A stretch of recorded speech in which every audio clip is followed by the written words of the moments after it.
It's 10 o'clock. This is Sky News at 10. Our top story. Joy and relief in India as dozens of construction workers trapped for more than a fortnight in a tunnel are rescued. A fragile extended ceasefire holds as 10 more Israeli hostages are released in return for 30 Palestinian prisoners. NHS bosses are accused of a decade of missed opportunities to stop a hospital electrician abusing more than 100 dead bodies in their morgues. The 200-year-old row that's now a new diplomatic spat. Rishi Sunak lost his marbles over the future of the Parthenon sculptures.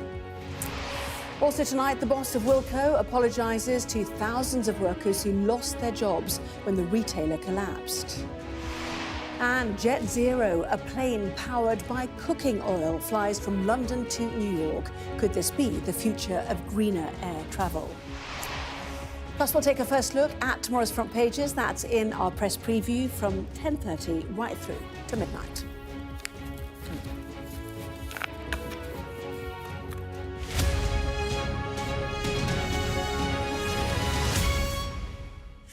Hello there, good evening. There have been scenes of jubilation and relief in northern India after 41 workers trapped inside a collapsed tunnel for more than 2 weeks were rescued. Well, the operation and its numerous setbacks has gripped the country for 17 days. The construction workers had been building a road when a landslide caused part of the tunnel to collapse, blocking the entrance. Well, after days of delay, a bulldozer finally cleared the entrance to allow a passage to be drilled through the debris. Rescue workers operated through the night, sometimes digging by hand and using manual drills. And then, in the final phase, a dramatically quick operation saw the men pulled out on wheeled stretchers through a 3-foot-wide makeshift tunnel. Our India reporter, Neville Lazarus, has more. Smiling and flashing victory signs as they were led out through a makeshift pipe. Finally, their nightmare has come to an end. Trapped for 17 days inside a tunnel without sunlight and in the cold. The rescue operation was fraught with challenges and obstacles. A number of false alarms in this 400-hour mission. The machines drilled through most of the debris, but was hindered by metal meshes that made them unusable. New strategies and options adopted just stretched the rescue mission and its uncertainty. The drilling on the top of the mountain is coming along perfectly. All right. Right? In the tunnel, it's coming along very well. Supporting you guys. Yeah, right? so I feel good. I've never said I feel good before. But it was the last few meters that a team of rat hole miners, a practice that is now banned in India since 2014, manually drilled and dug through and reached the men. Once out, they underwent a preliminary check and then driven in ambulances to a hospital where doctors have been put on standby. For the families that camped for days in this cold, remote mountainous region, their prayers were finally answered. And a sigh of relief across the nation. Neville Lazarus, Sky News, India. Another group of Israeli and foreign hostages has been released in exchange for 30 Palestinians on the 5th day of a temporary ceasefire. How much longer the fragile truce can last is unclear, but the ceasefire has held despite reports of some violations. As each hostage emerges, more details are revealed of the conditions in which they've been held, but there are fears amongst Israeli families that those still missing are with other militant groups besides Hamas. Well, among the Israelis released today was Ada Sagi, who is pictured here with her son Noam, who lives in the UK. She is 75 years old and a resident of kibbutz near Oz, who has 3 children and 6 grandchildren. She was supposed to travel to see her family in London last month to celebrate her birthday. Instead, she had been held by Hamas. Here's our Middle East correspondent, Alistair Bunkle. For the first time in 4 days, there was a brief exchange of fire between Israeli forces and Hamas fighters. A number of IDF soldiers were reportedly injured by explosions in northern Gaza. Both sides blamed each other, but both sides said that they wanted the truce to hold, at least for now. Despite the brief violation of the ceasefire, another 10 Israeli hostages and 2 Thai nationals were freed. In return, 30 Palestinians were released by Israel. As has been the case every night, they came out to scenes of celebration and the green flags of Hamas waved defiantly in the West Bank. Although the truce has been extended, relatives of hostages still in Gaza know that time could be running out. Cherie Bibas and her children, 4-year-old Ariel and 10-month-old Kafir, are yet to be released, and there has been no word of them. Their family has been told that they might have been passed on by Hamas to another group in Gaza. We were doing a little bit more of studying and trying to realize what that means, what are those groups. We reach a dead end every time. We try to figure out why Hamas is having so much trouble getting them back, or what that means, if they're alive or not. And you know, it's frustrating. Israelis are divided over what should happen next. The priority of releasing the hostages weighed up against a desire to see Hamas defeated. I supported the continue the fight. I would prefer peace and everybody come back. For civilians in Gaza, there is no question. They want the ceasefire to continue, but know that it is out of their hands. Thank goodness, now we're in a truce, and hopefully the truce will be the long one. To be honest with you, Gaza's become uninhabitable. It is not in our hand to stop the war. Our children cannot sleep because they are scared at night. Look at the small children. They have no clothes or anything. 85-year-old Yafa Ada, the oldest hostage taken, today left hospital after she was released on Friday. And Ruti Munda, who was also released that day, along with her daughter and grandson, spoke about her time in Gaza. The girls would sometimes cry. It was very difficult. We slept on chairs, without a mattress. We covered ourselves with a sheet. That's all we had. More vital humanitarian aid has gone into Gaza today. But tomorrow is the final day of the truce as it currently stands. Both sides say that they are willing to extend it further if the right conditions can be agreed upon. But Israel will soon want to resume fighting to finish the job that they begun. Alistair Bunkle, Sky News in Israel. A man who sexually abused the dead bodies of more than 100 women and girls was able to offend for so long because of serious failings at the NHS hospital where he worked, an inquiry has found.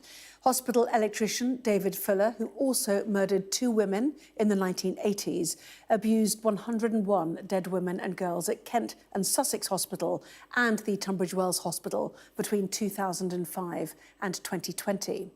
A warning, the following report from our home editor Jason Farrell contains descriptions of David Fuller's crimes that some may find distressing.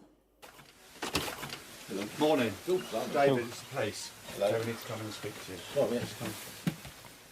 When David Fuller was arrested for double murder, no one could imagine the other crimes he'd been committing. Seize the drawer, pull the drawer out, put it in the bag. Yeah, you just want the whole lot done. The whole lot. Yep. I'll have that one as well.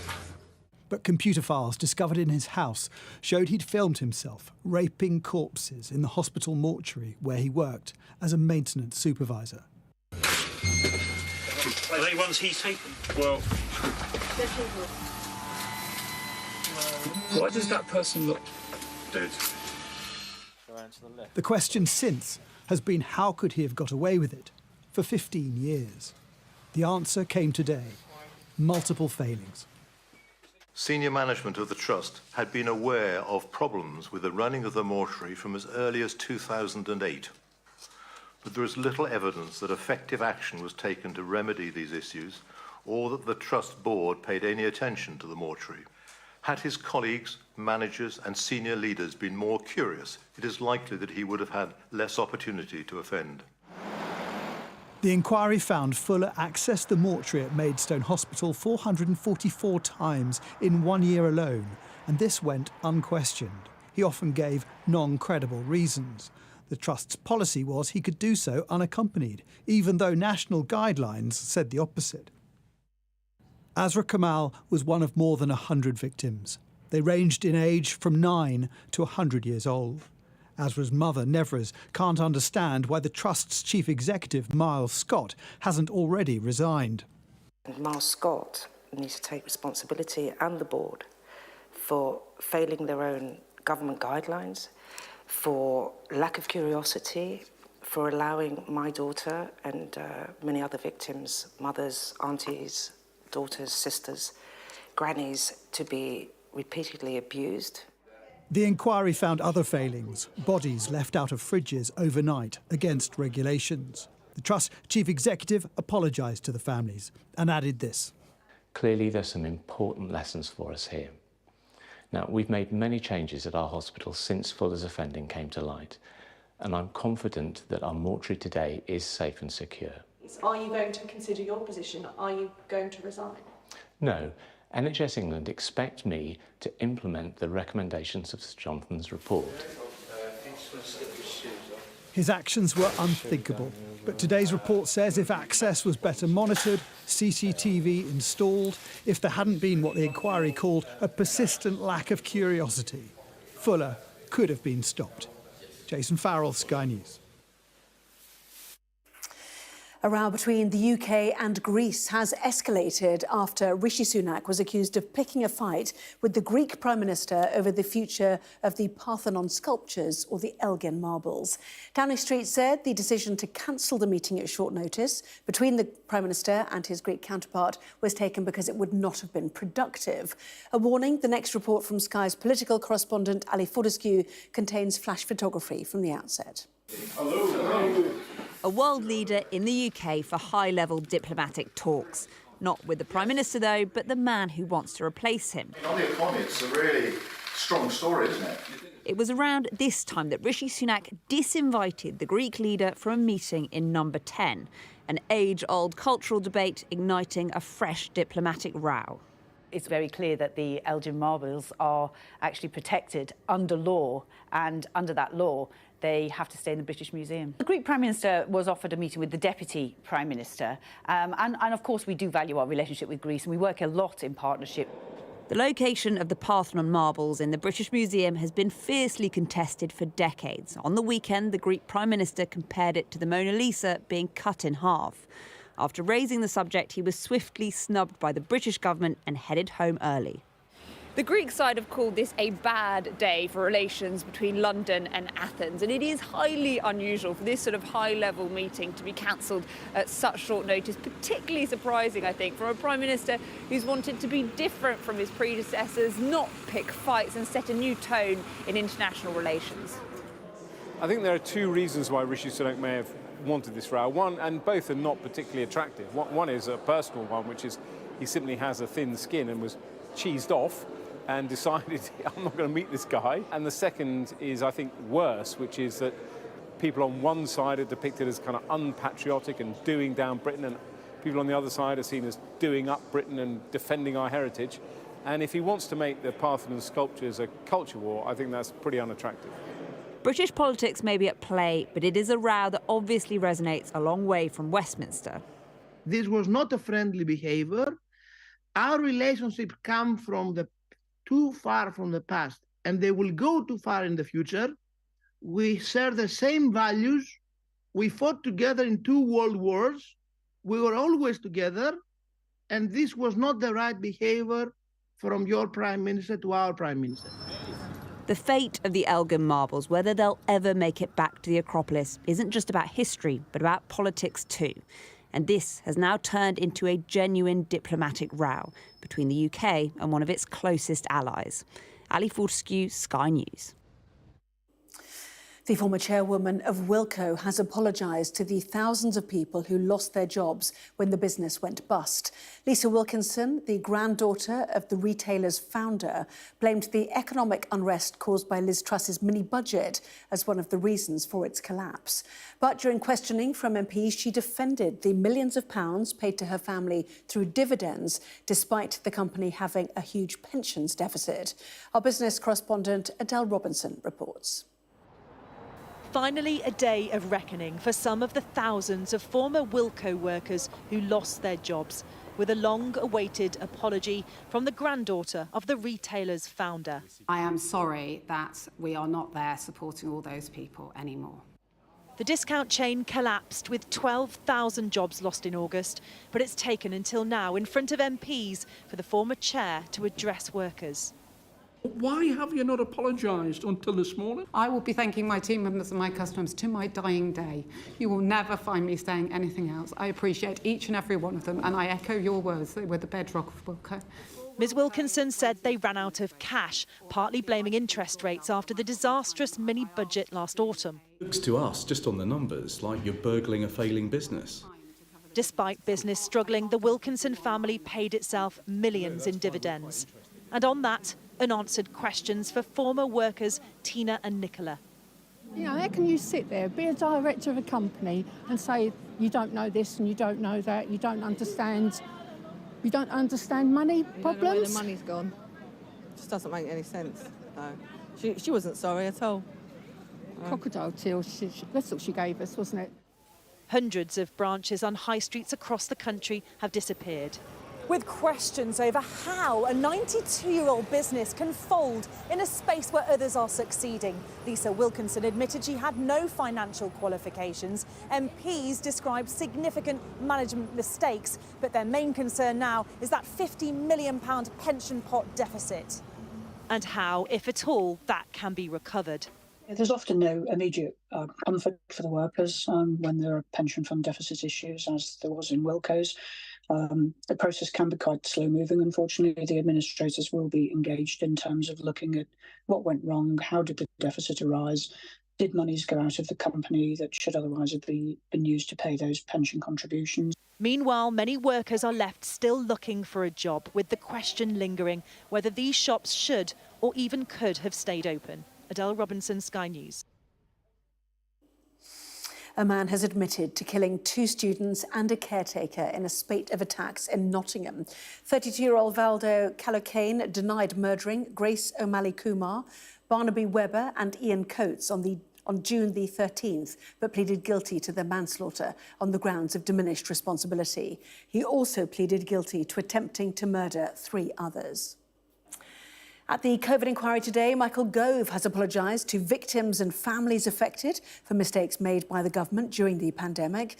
It was also revealed that he told Boris Johnson's chief advisor, Dominic Cummings, that the government was missing golden opportunities in profanity-filled WhatsApp messages that were shown to the inquiry. Mr Gove was the Minister for the Cabinet Office during the pandemic and was concerned about the government's ability to deal with coronavirus. You know me, I don't often kick off, but we're up as a government and missing golden opportunities. I will carry on doing what I can, but the whole situation is even worse than you think, and action needs to be taken or we'll regret it for a long time.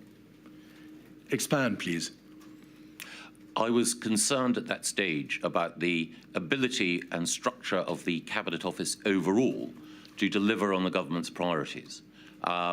COVID was in my mind, but it wasn't the principal thing that I was messaging about. It was about the Cabinet Office overall, including its ability to deal with COVID. The publisher of a new biography about the royals has been forced to withdraw the Dutch edition of the book Endgame because of what it called a translation error. It's understood it accidentally named a member of the royal family who is alleged to have asked about the skin colour of Harry and Meghan's son Archie before he was born in 2019. Now, the first ever transatlantic flight powered purely by sustainable fuel has landed after flying from London to New York. The Virgin Atlantic test flight, powered exclusively by sustainables, including cooking oil, is part of a push to reduce carbon emissions in the skies. So what's it like to travel on the Fat Flyer, as it's been dubbed? Sky's Jonathan Samuels was on board. An ordinary long-haul aircraft with ordinary engines, but this is no ordinary flight.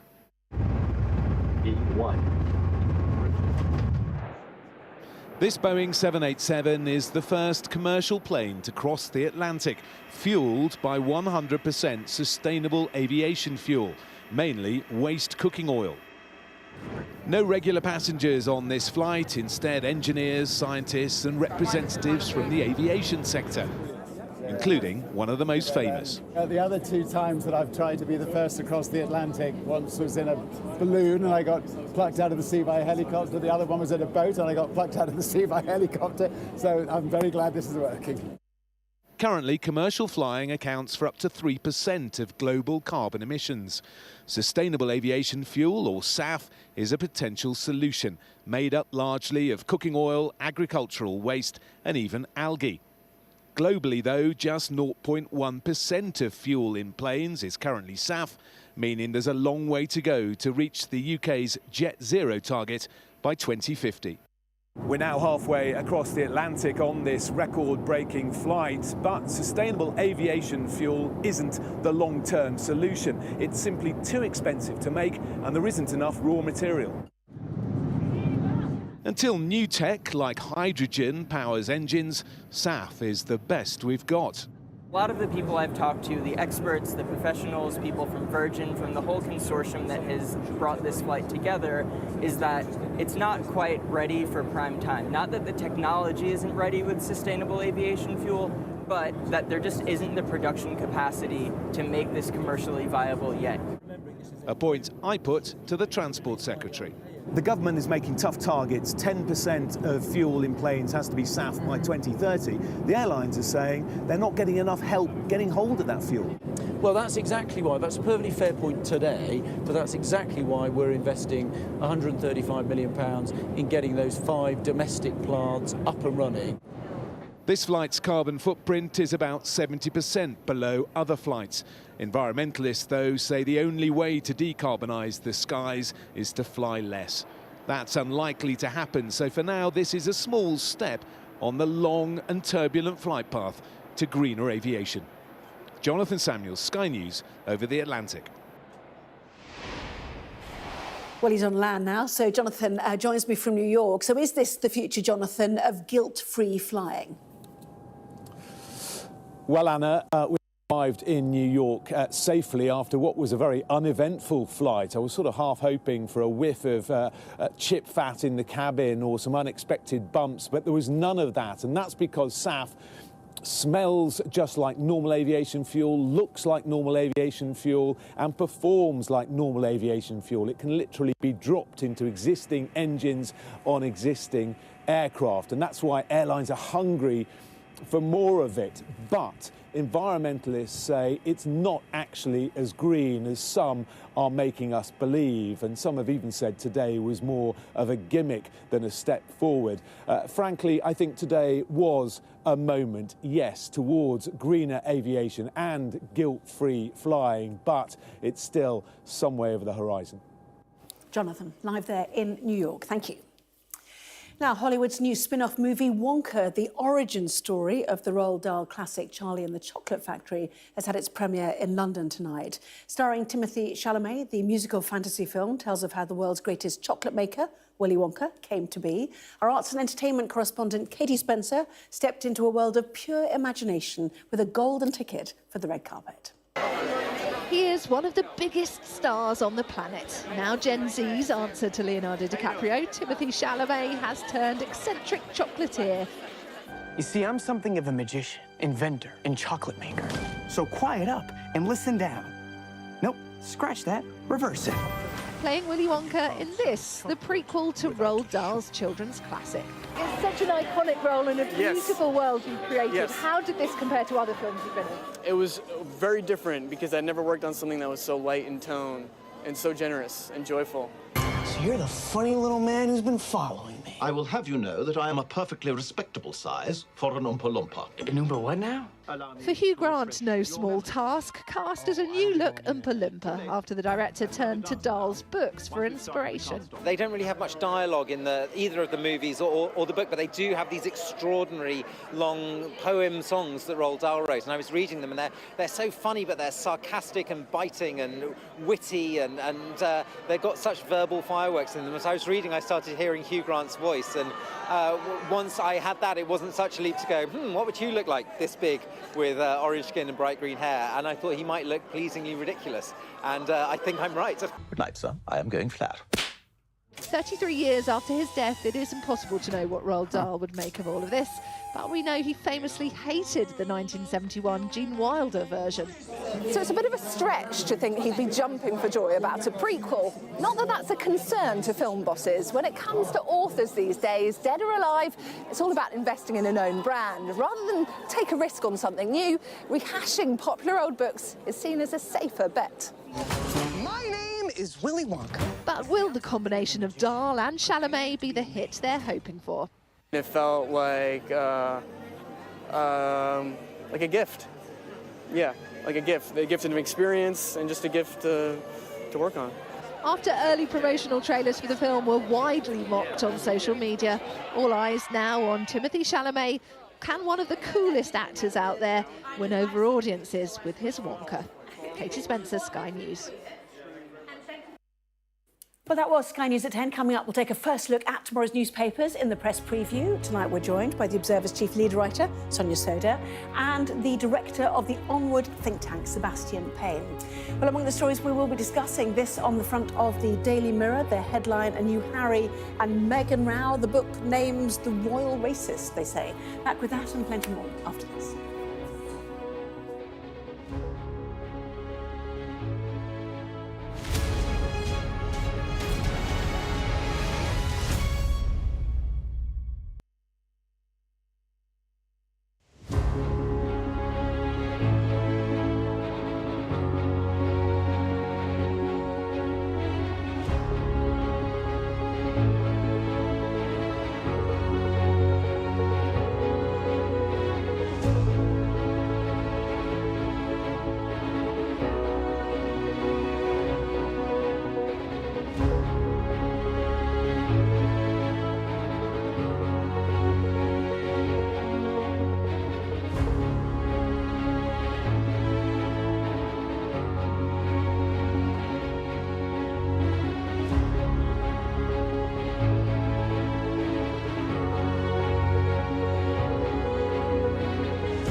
Well, this is Sky News. In just a moment, the press preview, a first look at what is on the front pages. First, though, a reminder of our top stories this evening.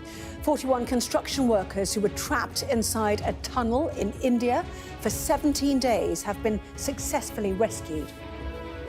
Another group of Israeli and foreign hostages have been released in exchange for 30 Palestinians on the 5th day of a temporary ceasefire between Israel and Hamas. And an inquiry has concluded that a man who abused more than 100 corpses at hospitals in Kent could have been stopped a decade earlier if it wasn't for serious failings at the NHS hospital where he worked.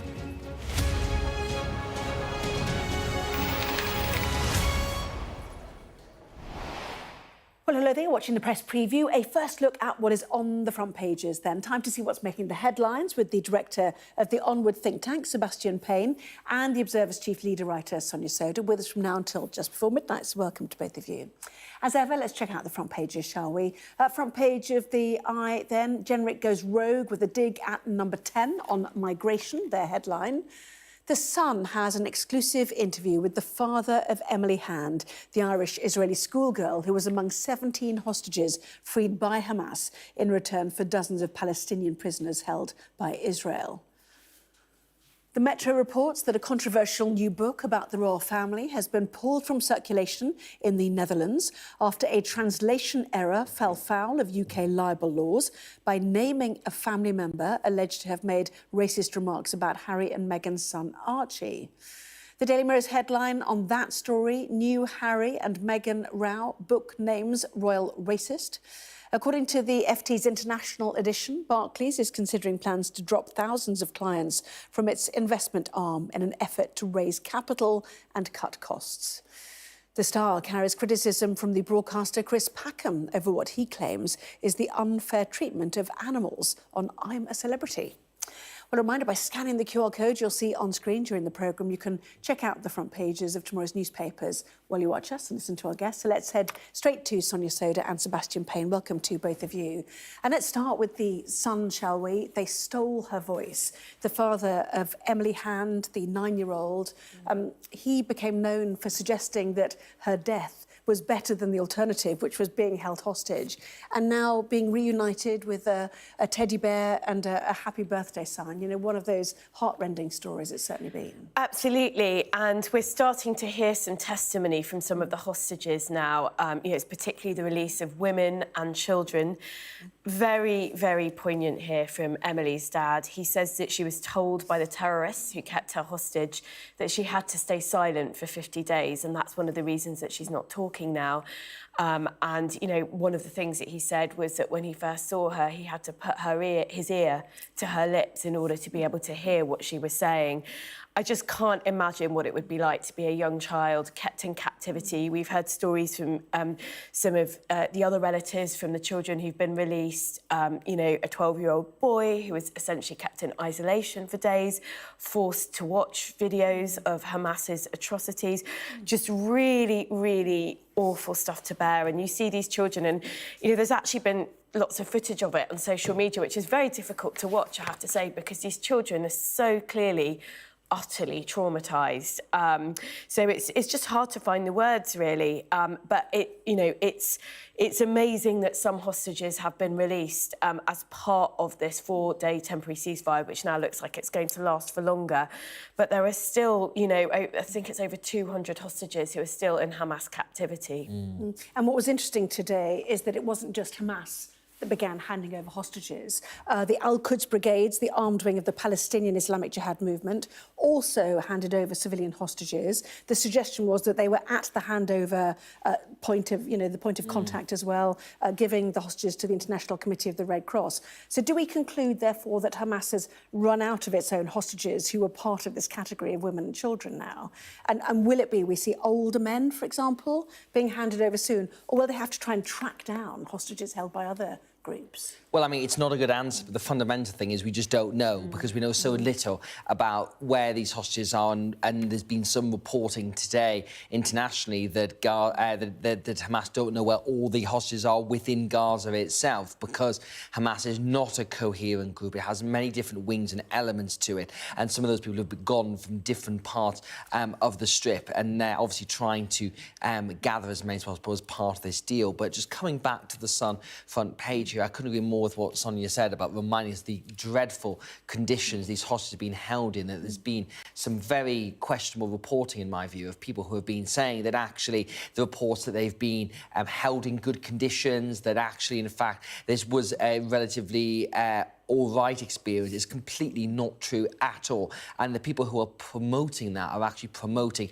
Hamas propaganda. And to those who say, well, actually, Hamas is not like ISIS, and I have no idea why people find the need to draw equivocations here, just look at this reporting, look at this heartbreaking story from this girl and see the fact that being told to stay silent for 50 days, you know, this poor girl has been completely traumatised in this situation. And I think it's a very stark reminder of the awful situation these people have faced. And I think, like everyone, we have to pray that more of these hostages are released, that the ceasefire holds, and it's been struck through a very delicate diplomatic process through various international countries. That has to hold, and many of them are freed as possible, because I think everybody knows that ultimately the hostilities probably will resume at some point, because Israel has set some very big targets to remove Hamas essentially from Gaza and no longer be a functioning unit. And that means they're not just going to stand back and let this continue. They are going to go back in fighting. But they've always said the number one priority is to get the hostages out.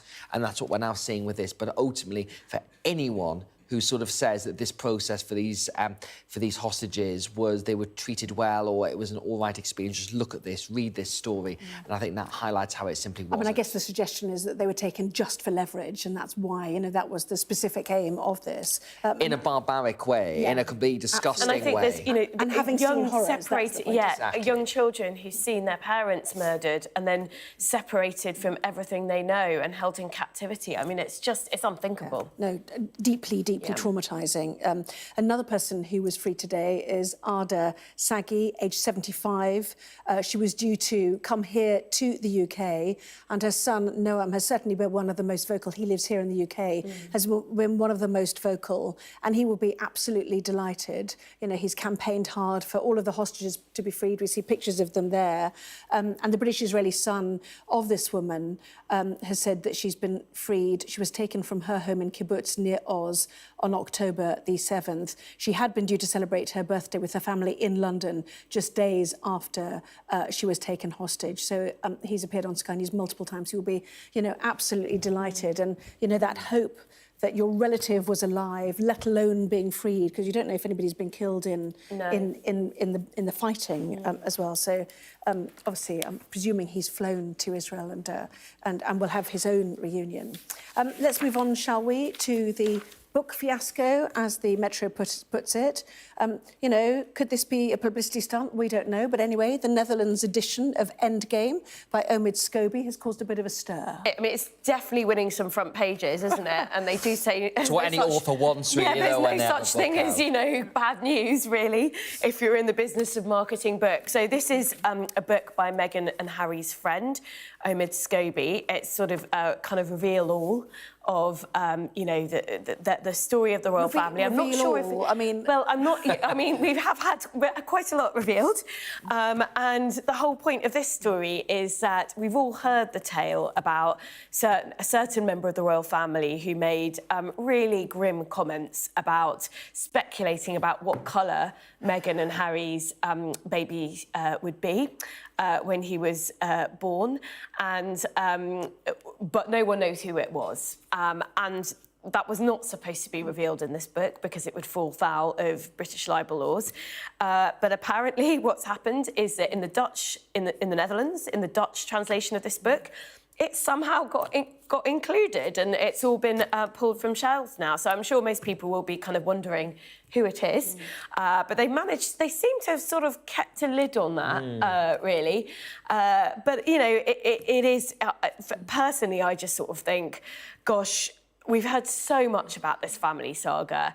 and it's not great for mainly anyone from involved. Omid Scobie, to be fair. Yes, that's true. Yes, and I think the point is though that he said that Meghan and Harry did not contribute to the book, but plenty of people, you know, close to them did. How will it help them? Do you think? I mean, at the end of the day. Well, to use Sonia's words, Omid Scobie, I think, would say himself he is certainly friendly with friends of Harry and Meghan, as how he describes it in the book. But ultimately, he is someone who is very sympathetic to Harry and Meghan's worldview of how they view the royal family. And his first book, Finding Freedom, put forward their side of the story about the split from the royal family. This book essentially is trying to follow up on this end game. And the book is trying to cast this idea that monarchy is on its last leg. It's all about to collapse, all about to end, which is clearly not the case. That they've had the transition from one monarch to another last year, which was a huge moment, which has gone very successfully. And I think the King's had an excellent first year on the throne. And it feels to me like this book is just trying to cash in on that success he had last year.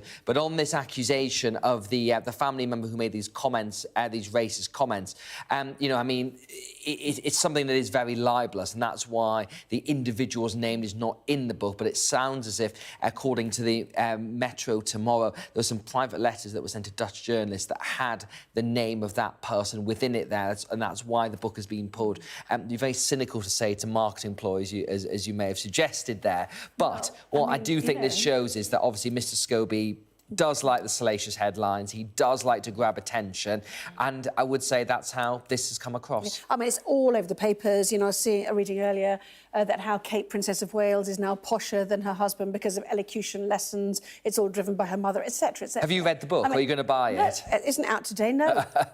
Probably no and no, actually. But it's a bit of a bitch fest, isn't it? It's sort of the point I'm trying to make, and it's, you know... Yeah. Yes. He's got an agenda, hasn't he? Yeah, and I mean, obviously it doesn't do anyone any favours, but I'm not sure any of the stuff that's been published about this whole affair. I mean, basically what it is, it's a warring family that's fallen out. That's all very tragic and sad for the people involved. I'm not sure that any of us need to hear about it, to be honest, but there is obviously a fascination. There is, but I think the key thing about this is anyone going to change their mind after reading this book? And the answer is no, that if you have sympathy for Harry and Meghan, then you'll read Mr. Scobie's latest book and it'll give you continued sympathy and perhaps more. And if you don't like them, then this book will just confirm that entirely. So it's very much one of those topics where people's opinions are very much set in However stone. he writes, he does it to make the papers, and he has succeeded at that. Absolutely. And we are helping him by talking about it tonight. We will now move on. Let's go to losing our marbles or losing our heads, the spat between Rishi Sunak and the Greek Prime Minister. Yes. Yeah, so it's quite unbelievable the way this unfolded. So the Greek Prime Minister was over for a 3-day visit in the UK. He's had a series of meetings lined up. He met with Keir Starmer. He's apparently got a meeting with Lindsay Hoyle, Speaker, in Parliament this week. And he was supposed to be meeting Rishi Sunak, but Number 10 pulled the meeting with very little notice. They offered up Rishi Sunak's deputy instead, Oliver Dowden, which the Greek Prime Minister turned down, because normally in diplomatic circles, if you're a Prime Minister, you've got to be meeting with somebody of your status and seniority. And the reason for that is that he gave an interview to BBC, the other place, over the weekend, and he was asked directly about the Elgin marbles, this amazing treasure that was brought to the UK by Lord Elgin in the early 1800s. It's been in the British Museum for decades here in the UK, and the Greeks want it back, and kind of fair enough. It's a Greek treasure. Suggesting it was like tearing the Mona Lisa in half to split the Elgin I'm marble a big Parthenon believer. sculptures. Yeah, and if something comes from the Acropolis, it should be exhibited where it's from. Even George Osborne, who's the former Conservative Chancellor and who is the chair of the British Museum, he's apparently said that he's open to a deal about, you know, a loan back with a kind of a view to some form Other of return. antiquities or... Yeah, exactly. So, you know, it's totally fair enough for the Greek... This is Greek government's position, totally. But Rishi Sunak took against this and refused to meet him. And you've just got to say, well, is this a way... The Greeks are an important ally. Is this a way to conduct diplomacy? But obviously, two countries are not going to agree on absolutely everything.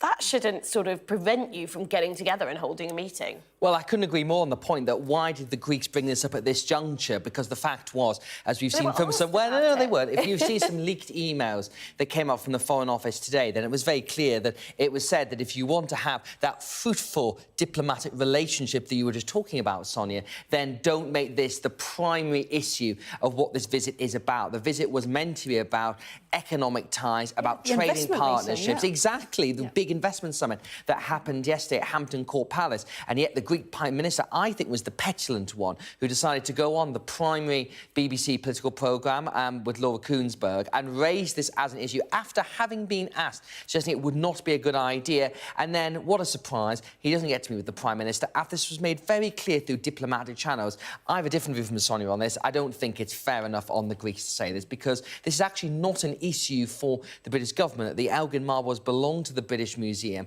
and there was a parliamentary select committee that's looked into this. And essentially, the fact is, there may be some accommodation in the future about sharing them, but this is not an issue for the Prime Minister. It's not an issue for the Greek Prime Minister who wants to come here and do this. If it's not an issue for the Prime Minister, that's even more reason for them for it not to sort of get in the way of a meeting. Well, I agree the Greeks shouldn't have raised it, Sonia. You're completely right on that. The Greeks should not have done that. Were asked about it. He was asked about it directly. Is he supposed to lie about his government's position? Of course not. I mean, you don't have to lie about it. You don't have to make a row about it.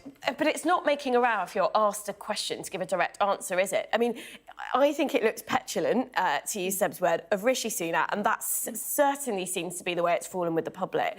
The polling shows that the public don't really, get what this is about. Well, I mean, the only problem is that if you give something back, will the whole lot go back? Do you think? Will you have to empty every museum? It's the whole concept of the British Museum, which is one of our national treasures that exists, to bring these things together in an accessible way. And I'm sure the Greeks are capable of that, though. Of course they are, but the fact is the British Museums, the reason they existed successfully for hundreds of years is bringing those objects together. And I don't buy this whole argument that everything has to go back exactly as it was. History is a developing thing. And I think the Elgin marbles are great where they are. OK, Sonia's just like looking at you. Anyway, lots more still to come. Lots more still to come. Michael Gove admits serious government failings at the COVID inquiry. We'll talk about more on that after this.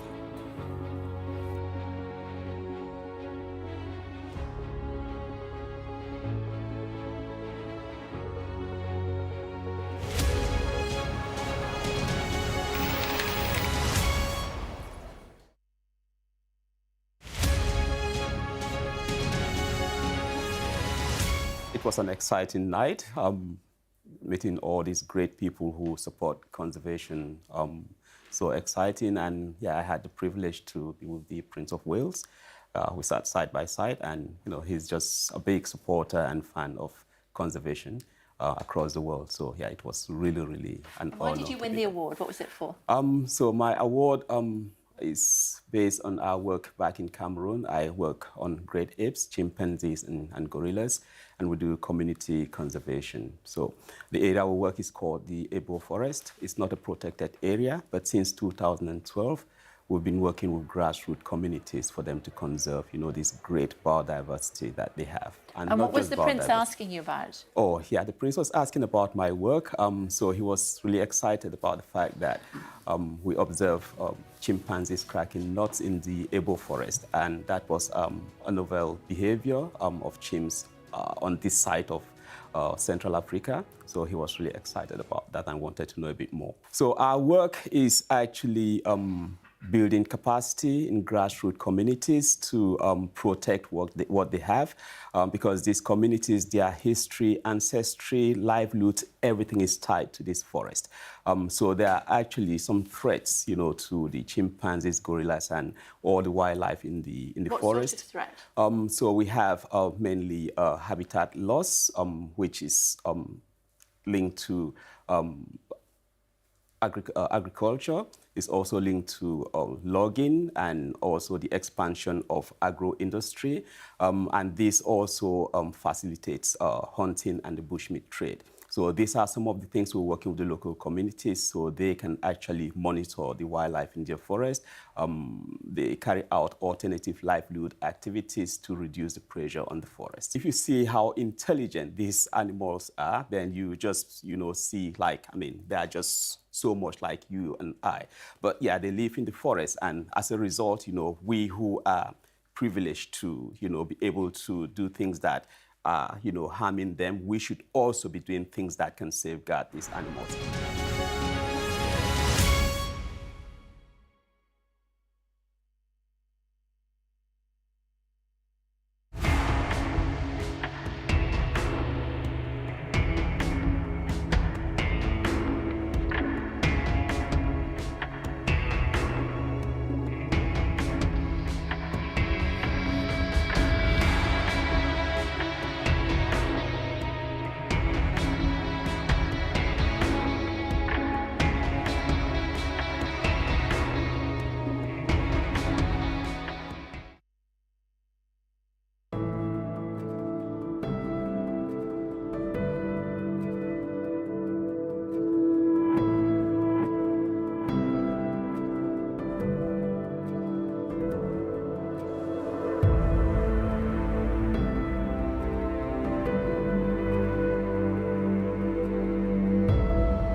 Well, welcome back. You are watching the press preview with me once again, Sonia Soda and Sebastian Payne. Welcome to both of you.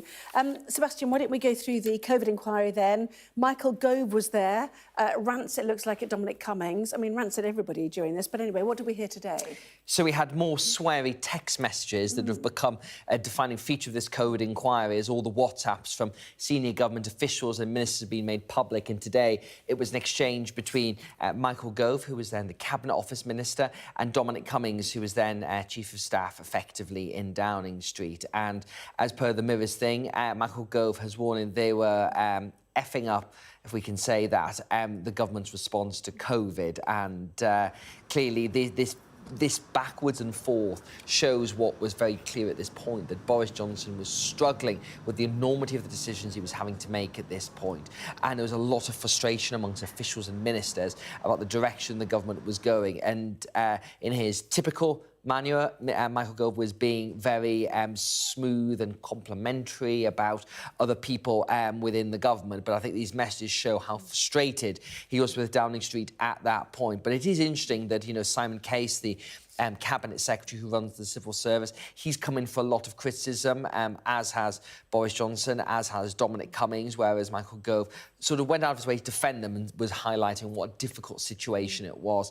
And these big pressures being faced were huge. The fact was that lockdown was against every single one of Boris Johnson's political instincts, is what he said today at the inquiry. And that was part of the reason why there may have been a little oscillations, shall we say, between decision-making. And, delay at the start, as we've heard from Jenny Harries and everybody. I think your phraseology was a little bit pushing my limits there, so apologies to anyone offended, but there we are. Oh, apologies. Yes, I'm going to move on, if you don't mind, because we've got quite a lot to pack in. Yeah. The benefits of exercise, once again, specifically now for diabetes as well, as amongst other things. So this is a study that's covered on the front page of the Times. Absolutely. And the findings are that people who walk at a speed faster than 2.5 miles per hour.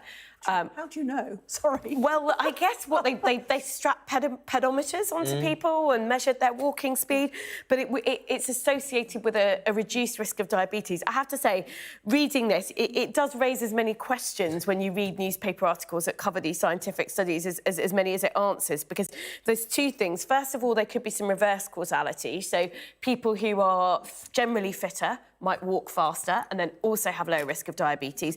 But I'm also interested in what they controlled for, because, yes, I mean, fitter people are likely to walk faster and they are likely to have better health. So did they control for the fact that people's fitness levels as well as walking speed? It's not very clear from this, so I'm not 100% sure what we can take from it. Yeah, there is one paragraph that raises more questions, which says the threshold at which the risk appeared to lower 2.5 miles an hour is equivalent to 87 steps a minute for men and 100 steps a minute for women. The findings suggest who measures how many steps a minute they're walking. It's fine for study, but how do I know when I'm doing 2.5 miles an hour as I go along? See what I mean? Anyway. Maybe everyone needs to measure. Well, if you get yourself a little wrist wearable device, obviously I'm not going to mention a brand. Thank you. It does tell you what speed you're walking at when you switch it into outdoor walk mode. Yeah. What you need to do is you need a little test, I think, so you know how fast you walk, and basically you need to speed up or slow down. Now, is it a sign that Nigel Farage is not that interesting, that we're now talking about grubs on I'm a Celebrity rather than personalities, do you think? Well, I have to confess, I haven't been watching it this year because I find the tasks, are they called tasks? The challenges? Bush Tucker trials. I find them so disgusting and hard to watch. They just... OK, you're making Chris Packham's point for us. Yes, so Chris look Packham, after the animals, the famous naturalist, is basically saying, you're so cruel to animals, this has got to stop. They are now dead, though. My thing is that, I mean, they are quite basic animals, aren't they? They're insects and things.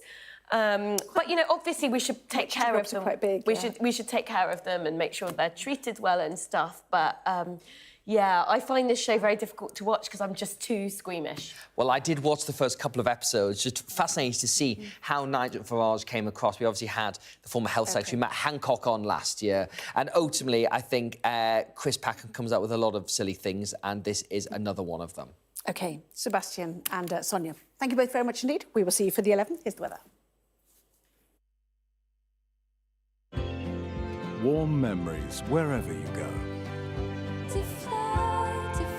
The weather, sponsored by Qatar Airways.